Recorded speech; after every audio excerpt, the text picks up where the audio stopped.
Welcome, everyone, to another episode of the Teach, Lead, Innovate podcast, a show committed to discussing bold and innovative ideas in education. I'm Dave Walker, a proud elementary school principal, adjunct professor of history, and avid cyclist, and I'm so grateful that you are tuning in to today's episode. The focus of this week's episode is on navigating hurdles as a leader, and most importantly, leading like a pirate. I am so excited because today's guest is someone that has inspired my own practice as a principal myself. I first saw Jay at an Ed Camp event here in New Jersey several years ago, and his passion for doing things differently really resonated with me. Jay Billy is the proud principal of Bear Tavern Elementary School in Hopewell Township, New Jersey. He is the author of Lead with Culture, What Really Matters in Our School, which is part of the Lead Like a Pirate series from Dave Burgess Consulting. He is also the co-author of Hats, Heartfelt Acts for Teachers, Staff, and Students. He is the father of 5 amazing kids and is truly a passionate educator. Welcome to the Teach, Lead, Innovate podcast, Jay. Hey, Dave, how are you? I'm hanging in there. All right. So, Jay, for our listeners who may not already be aware, what does it mean to lead like a pirate? Leading like a pirate, the pirate acronym comes from Dave Burgess, his book, Teach Like a Pirate. P is for passion, I is for immersion, R is for rapport, A is for ask and analyze, T is for transformation, E is for enthusiasm. So if you put all those things together, it's about creating experiences for students that they'll remember for a lifetime. And trying to make school a place where students are running to get into instead of out of. And that's kind of from the Lead Like a Pirate book where we talk about that. But I think that leading like a pirate is just kind of, that each letter of the pirate acronym means a lot to me. I mean, I could say is the most important. The ask and analyze piece of, looking at our practices and asking, how can I make this better? How can I make it more engaging? How can I make it more special for our kids, for our teachers? I think that as a leader is one of the most important things. Not doing things the way they've always been done just because they've always been done that way. As a history teacher and adjunct professor of history, this book really influenced my thinking in professional practice as well. But as a principal, how do you encourage your teachers to teach like a pirate? Well, I think having an understanding of the acronym and then modeling risk-taking and doing things differently, thinking outside the box, allowing teachers to have to step outside of the standardization that's now expected in our schools, I think is a very important element. When teachers feel they're put in a box, sometimes they get stagnant, the lessons get stagnant. So I've tried to do things that, first of all, model that I don't want to do it the way we've always done it. And secondly, when they have ideas or thoughts, say yes a lot. I say yes a lot.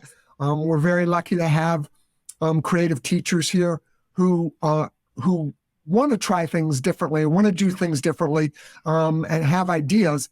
And, instead of saying, no, you say yes, and how can I help?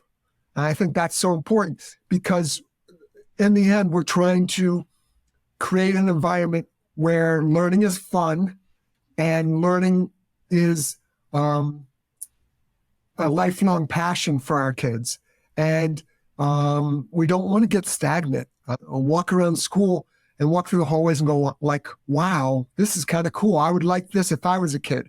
And so we try not to forget about that. I also think that to keep our kids, parents, students, staff all running into school, we got to find ways to make the day enjoyable. Nobody likes to go to work. I say that with quotations, where people aren't, smiling and laughing and being joyful. In order to enable risk-taking and all those things for teachers to be able to get out of the box, that culture has to be there, correct? And that trust has to be there, right? So at any school, collaboration among teachers, staff, administration is key.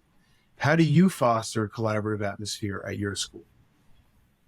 Well, and Dave, this is I'm new this year. I'm in a new school this year. I was in a district for 15 years. So for me, it's just kind of being present and doing what I say I'm going to do, being where I say I'm going to be, to try to get invited into those conversations about teaching and learning. There has to be trust. And until you build that trust, you won't get invited into those conversations, or you won't have an impact in the way that you want to have an impact. So like as a new principal, the biggest thing I've been doing has been just walking around and being present, jumping in where I'm needed, helping where I can, showing the people that I respect the work that they've been doing over the years, and then trying to add a few ideas here and there when I can. But building that trust is the most important thing to building culture.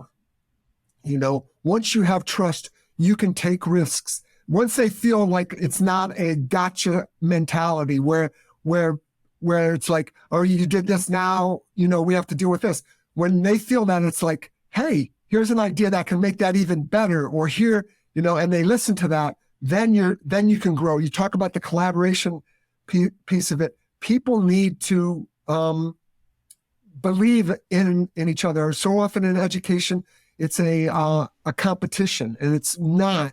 And if you have a building where people are learning from each other and are watching what each other do, and then taking those ideas and making them grow, and not being offended or put off by them, but really like saying, oh, this is really cool, I could use that. And then tweaking and moving and making work for them and their students. I think that's the best way to keep growing.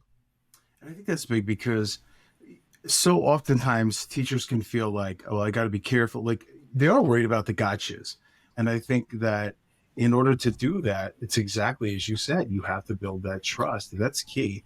And allowing them to take those risks. All right. So, Jay, we hear a lot about like work-life balance, especially today, and prioritizing self-care. And Lead with Culture, you discuss the importance of integrating the gym into your daily routine, early in the morning, going home on time each day, wellness Wednesdays. Do you still continue with those practices? Have you added others? I know you're in a new school, so.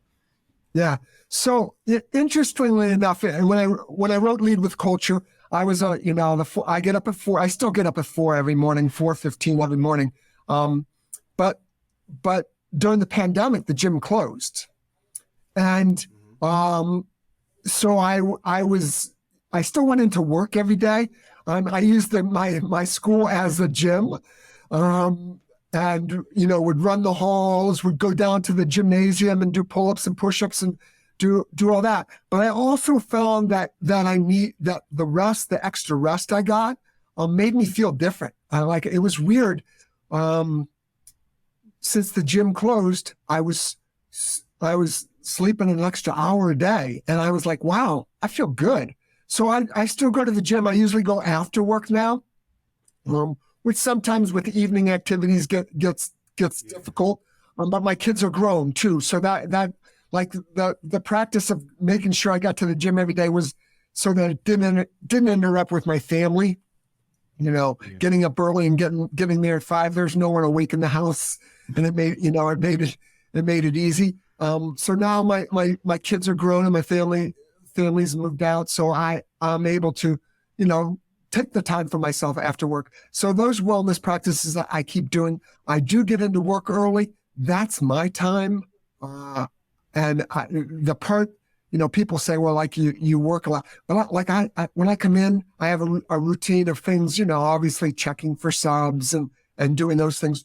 But also I have, I watch the news on YouTube. I do a crossword puzzle, each morning. I try to do that. I gauge my day, even though it's not true. I gauge my day whether I finish the crossword or not. things like that. I built those routines in. I also have early, not even early, the last couple of years, I've been trying not to respond to emails in the evenings. So I try to, when I go home, I'm here till 5:30 almost every day. So when I go home, I might check it, but I don't respond to it. Sometimes I don't even check it, the email, just because, people aren't sending you email, or I shouldn't say, people aren't sending your emergency emails. They'll reach out to you if it's an emergency via phone or text. And so no one's writing you to tell you what a great job you're doing at 7 o'clock at night or at night, or like those emails you get from parents at 1:30 in the morning. That's not to tell you, hey, you're doing a great job. So there's no reason to have that on or see it, at that time, and wait. Well, it can always wait till the next morning. I think that's one of my biggest flaws, Jay, is I check the email constantly. It's on the phone. So I think I'm going to take your advice on that, is have some limits there on that. Well, it took me a lot. Like I said, I used to sit with my computer open, till 9:30 at night. And, most of the time, nothing. But then when things come across, then you got to deal with it, and it's like, it's going to be there tomorrow. And sometimes you have to set some boundaries. I'm not great at that. I'm really not great at setting boundaries. But for me, if I don't see it, I sleep better, to be honest with you. If I, because it's going to be there at 6 a.m. anyway. And sometimes it's better if I don't respond at 9 o'clock in haste anyway. 100%. Absolutely. So, Jay, I know you're big on technology, particularly in connections that can be made between educators, relevance to student learning. Do you think AI is something we should embrace, not embrace, be cautious with? What are your thoughts about AI? I am so enamored by AI. I have to tell you, I think educators should obviously be cautious, but there's so many time-saving ways to use it as an educator. And as a principal, there are, I share it with my staff all the time, and it's so funny. I was at a meeting, we're talking about students, and a teacher was telling me that, that they were having trouble with some higher level vocabulary words for certain word patterns and things like that. And I'm like, I go into ChatGPT and put in a prompt, and I gave her 15 words, and she goes, holy crap, I can use that, and so like, there are so many great uses. Obviously you have to read through anything we do. You can put in prompts. It was funny. I was playing, again, because I'm enamored by it. I was playing with one thing. It was wrote a welcome back letter to teachers, students, and staff. It's a video. It's a video. Welcome back. And the only thing I wrote in was welcome back letter to teachers, students, and staff after winter break. That's the only thing I wrote. And I got a minute and a half video. I could choose the voice. I could choose the pictures that they use. And I didn't have to say a word. And it took me literally 3 minutes. And I had a video. And again, it's not as personal as my own video or something like that. But there's so many simple things. Grant writing. Big. Grant writing. Teachers, if you have to write letters of recommendation, sometimes you sit there stuck. You know all these things about a person, but you're stuck on writing the sentence or getting the words out right. Again, you don't have to use exactly what they write, but it kind of gets you started. I'll tell you a secret. I hadn't, I started this new job. I hadn't applied for a job in, 15 years before I came here. And so I'm like, how do you write a letter of application? And so I put that into Chat GPT, and it got me going. Like it gave me a format and gave me things, things like that. And that's how I'm here now, So there's so many, applications that can ease it. There's, for teachers, you have, it'll write your lesson plans. It'll give you, It will. There's programs that'll give you slideshows. There's programs that will give you rubrics. They'll give you quizzes and tests. You have to read through it, but sometimes you sit there with a blank piece of paper and you're going like, okay, I got to get this going. It gives you that jump start that you need. So you do have to be cautious with it, but I do love it. And you know what? Because our kids know it, but our kids know. My daughter's she's in her last year of law school, and she, she's a great writer. She's a great writer in her own. And I'm like, you're gonna have to use this. And he goes, yeah, but I feel guilty. And I go like, when you're writing briefs, and you can put in the right information, you're going to get out a really good example of how you need to do these kind of things. So, like I said, I think it's the way of the world. We can't ignore it, and we can't be afraid of it. We have to just embrace it and find ways to make it work. It's kind of like Google 20 years ago, to be honest with you. You're right. And I think that you are correct in that it almost like it provides the skeleton. And then, of course you have to look over it, but you can add on to it. It helps you, like you said, jumpstart things. And also when it comes to, say, lesson plans, the teachers do the lesson plans and then you, again, add on to it, but it provides, I'd much rather see that creativity and excitement in the classroom as opposed to thorough lesson plans that a teacher sat there and took hours to do when they could have spent that time engaging in the classroom. So thank you for that. I'm very encouraged by AI as well. So according to a recent article by the editorial board in the New York Times this past November, they argued that the school closures that took 50 million children out of classrooms at the start of the pandemic may prove to be the most damaging disruption in the history of American education. According to them, it also set student progress in math and reading back by 2 decades. So I have a two-pronged question.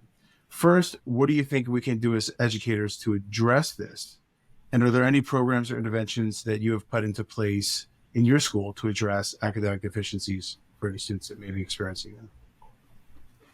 Okay, so the first question was, what do we do to address this? We encourage our teachers to teach in ways that engage all students individually. Again, we've been talking about individualization for years and years and years, but kids learn differently. And since the pandemic, we found that we have to be able to find a variety of ways to engage them. So what can we do to address it is continue to find ways that bring the kids excitement about learning. It's not easy. They have this, they got 6 screens going on at one time and all that. So a teacher in front of a class is just, that's boring to them. So we have to find ways to do that academically. And the second part of the question was, is there any programs or interventions that you've put into place to kind of address these? Yeah, not specifically. I think there needs to be one of the things that I've been doing a lot of learning about and kind of growing about is get students back interested in reading, just real reading. I'm not a traditionalist in any sense of the word, but putting books in kids' hands, I think is really, really important. I think, as I said, too much screen time, too much, and again, I sound like one of those old people who doesn't get it. I get it. But like, that's where the imagination grows. That's where the love of various topics, and literacy, helps to transform kids' lives. I truly believe that the love of learning, really, it's on our fingertips, but it's also been there for a long, long time. So like I said, I'm not a traditionalist in any sense of the words, but there's so much good literature out there that helps us to become better. And kids that can read better are gonna do just fine academically. In fact, I'm working on some stuff right now with my staff, just trying to increase the amount of time kids spend in books. So I think that's important. One of the things that, the hardest part of coming back from the pandemic, and I know it's 2 years that we've been back, but still that social emotional piece, that ability to socialize appropriately. We have kids that are just learning that. They lost 2 years of that time. I don't know about 20 years, setting education back 20, 30 years. I think just good teaching is gonna get us back to where we need to be. I'm not as poptimistic about our future as that sounds, as those kind of things. Obviously we have to do it differently. And I can't say, I don't think there's a specific program that will help us. I think we lost 2 years of kids learning to be kind to each other. Yes. Kids understanding just basic school behaviors that were expected. Maybe some of those behaviors needed to be kind of pushed out anyway, but in other ways, we were in kids' homes for direct learning for a year and a half. I feel it's important that we bring the families back into our schools now too. They were in our classrooms, we were in their homes. Keep the families in our schools. Let them know what we're about. I'm rambling on. I apologize, but Jay, you're absolutely right. But there's so much to it. I'm an optimist when it comes to. I think we got a lot of good stuff happening in our schools, and just keep pushing the limits, pushing back on those naysayers. I think a lot of that, set us back 20 years are people that want to see schools fail too. Mm-hmm. I think, there's a lot of anti-public school rhetoric that goes out there, and anti any type of school, rhetoric. But I don't, like I said, I'm non-traditional. I think we need, I would love to see a major overhaul of schooling, but it takes steps, Yes. I wrote a paper a couple of years ago about why don't we get rid of grade levels, kind of more the open, we have a curriculum, if you achieve this, you move on to this room, you achieve this, you move on to this room, all those kind of things. But the world is not ready for Jay Billy to do that in the public school setting right now. But someday, I think, I have a daughter who, she was probably going to went to college when she was 15. And so her last 3 years in school, she just spent reading books, and again, there's the social piece that I'm not talking about, which is, that was important for her too. And maybe that's why she needed to stay. But I have another one who probably could have stayed in high school till she was 20, and benefited from that. As far as the academic piece, but socially she was ready to move on. So we limit that, the 12 grades, which comes from the Committee of 10 back in 1880s, back in Boston and all that stuff. Maybe we need to look at that and redo that, but that's not, it has to start at the bottom, at the top, and then kind of come together eventually, I think, for that to happen. And another reason I'm real hopeful too, Jay, about the future is even just looking at the past, right? If you look at many of the kids that made it through the Spanish flu pandemic in the early 20th century, many of them were the same individuals that went through the Great Depression, World War II, and called in quotes the greatest generation. And I think that we also don't talk about the skills that kids learned as a result of the pandemic, being able to log on to a Zoom call, being able to technologically do these things. So I think I think you're right. In the long term, I think there's still a lot of a lot of hope to be optimistic. Absolutely. Yeah.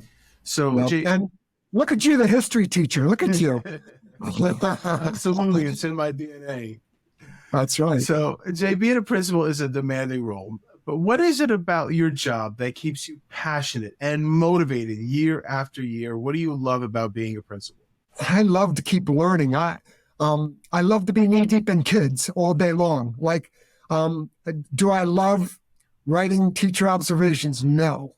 Do I love being in the classroom? Yes. Do I love getting those emails late at night? No. Do I love helping kids problem solve and learn to grow and seeing that growth? Yes. I love to keep learning. Like I said, I'm probably the oldest dude around here. I'm very cognizant of when I walk into a room, whether it's a room of administrators or a room of teachers, or I'm probably the oldest person in the room most of the time. But I still love to learn. I have 3 books next to my chair at home that I'm in the middle of reading and going back and forth with, because like I'm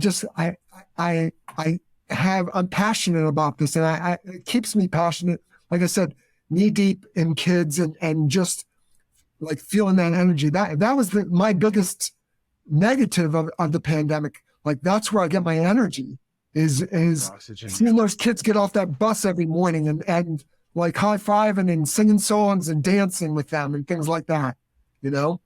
That's what I miss. Jay, you have the energy of a 20-year-old, so I don't know what you're talking about. Well, I don't feel as old. I don't feel 62. Well, I am 62. But like I said, I hope I do. I hope they see that too, because I love what I do. I'm very lucky. I'm blessed to be able to do what I do, with these teachers and these kids. And I feel blessed to be in a school that, enjoys me doing those things, Absolutely.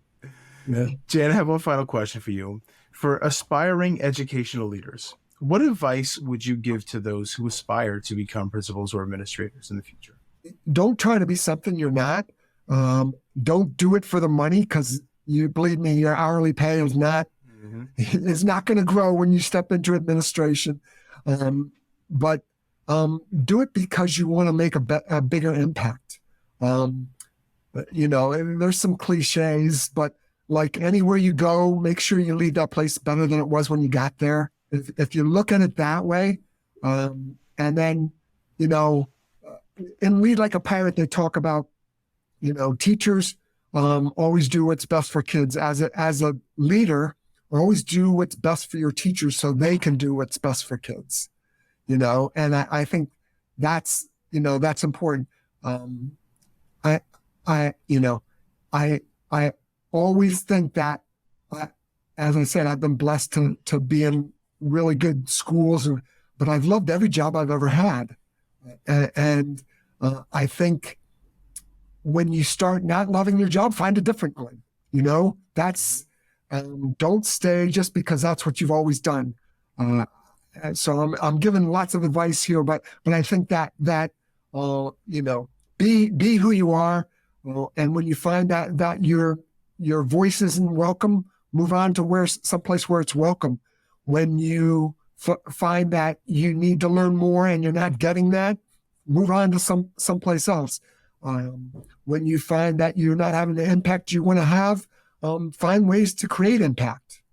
So yeah, that's a lot of cliches, I guess, but I think it's a lot of great advice, actually. Yeah. It's a lot of great advice.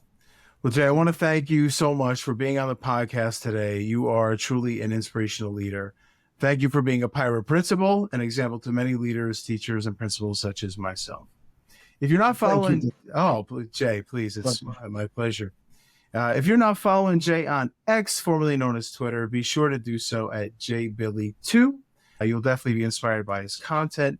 I will also post links in the description where you can purchase Jay's books. All right, everyone, until we meet again, stay inspired, stay positive, and have the best day ever.